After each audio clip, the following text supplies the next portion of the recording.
NDRI के तत्कालीन director doctor MS Chauhan के तत्वाधान में एनडीआरआई और उत्तराखंड लाइवस्टॉक डेवलपमेंट बोर्ड ने मिल के क्लोनिंग में कार्य करने का कार्य शुरू किया और आज हम उसकी सफलता यहाँ पर देख रहे हैं कि काफ़ पैदा हुआ है। और इसके लिए जैसे कि मेरे सहयोगियों ने बताया है कि दोनों संस्थानों ने मिलके एक साथ मिलके कार्य किया है और उस कार्य की वजह से आज हमारे यहाँ क्लोन काफ़ पैदा हुआ है। तो गाय की बछड़ी पैदा हुई है जी, ये क्लोनिंग में जैसे कि उसमें नर या मादा की आवश्यकता नहीं होती है। जैसे कि अगर वो नर पशु है तो नर पशु की कोशिका अगर हम ले लें तो उसी से ही हम क्लोन डेवलप कर देते हैं। यानी कि एक गाय पूर्ण है और उससे वापस उसको एक कोशिका लेके उसका वापस भ्रूण बना दिया जाए और उस भ्रूण को फिर हम प्रत्यारोपित करते हैं रेसिपिएंट गाय में। तो ये जो आपने गिर गाय देखी है, इसकी जो छोटी सी बछड़ी थी उसके पूंछ से एक कोशिका ली गई थी और बिना सीमेन इस्तेमाल किए वापस उसको एम्ब्रियो में कन्वर्ट कर दिया, जो कि खुद स्वयं एक बार एम्ब्रियो रही है कि फिर बछड़ी भी वापस को आप एम्ब्रियो बना दिया, उसका भ्रूण बना दिया।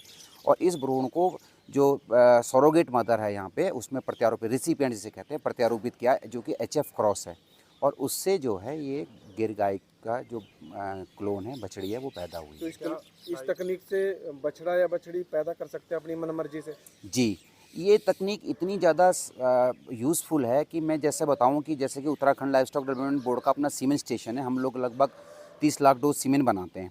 अब कोई जो सांड है, बछड़ा बुल है और उस बहुत टॉप क्वालिटी का बुल है और उसको प्रोजनी टेस्टेड है, क्योंकि टेस्ट करने में 8-10 साल लग जाते हैं बुल को।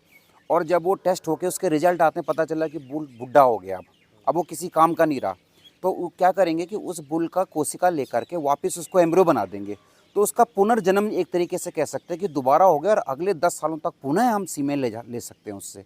और ये जो सीमेन है हम फार्मर डोर स्टेप पर लाखों डोजेस, एक सांड से सामान्य तौर पर 8 साल में 2 से 3 लाख डोजेस सीमेन बनती हैं। तो ये कह सकते हैं कि आज अगर ये बछड़ा कोई हम क्लोन से पैदा करते हैं तो 3 लाख गायों को गर्भित करने की उसकी क्षमता होती है 8-10 साल में। तो ये तकनीक जो है आज हमें भले यहाँ पर लेबोरेटरी में दिखाई देती है, एक इंस्टीट्यूट में दिखाई देती है, लेकिन इसके रिजल्ट जो हैं वो किसान के यहाँ पर बहुत जल्दी आ सकते हैं। नाल के लिए ही नहीं, हमारे देश के लिए बहुत गौरव की बात है कि आज हम क्लोनिंग की टेक्नोलॉजी में गिर गाय का क्लोन पैदा किए हैं। इसके पहले हमारा देश भैंस के क्लोनिंग में बहुत ही बढ़िया काम किया है और इस विधि से जो हमने पहली जो गिर गाय फीमेल पैदा की है, हो सकता है भविष्य में बहुत अच्छा दूध देगी। इसके साथ साथ ही हम इस विधि में हम जिस जानवर से हम कोशिका लेते हैं वो सेम उसका कॉपी होता है क्लोन जो है। तो अगर गाय अच्छा दूध बहुत मात्रा में देती है तो ये हमारा क्लोन एनिमल भी अच्छा दूध देगा। तो ये गिर गाय की पूंछ से कोशिका ली गई है? गिर गाय की पूंछ से ली गई है। इस तरह से सर तैयार किया है क्लोन?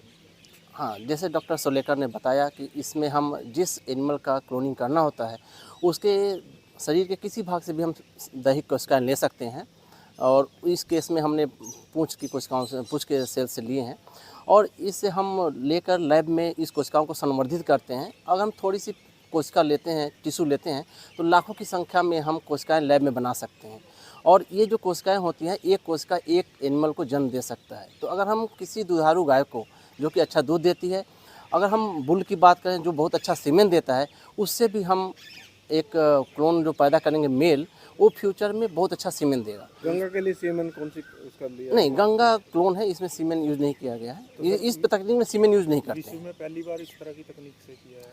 हाँ, ये जो हैंड गाइडेड क्लोनिंग है इसमें गाय के केस में पहली बार।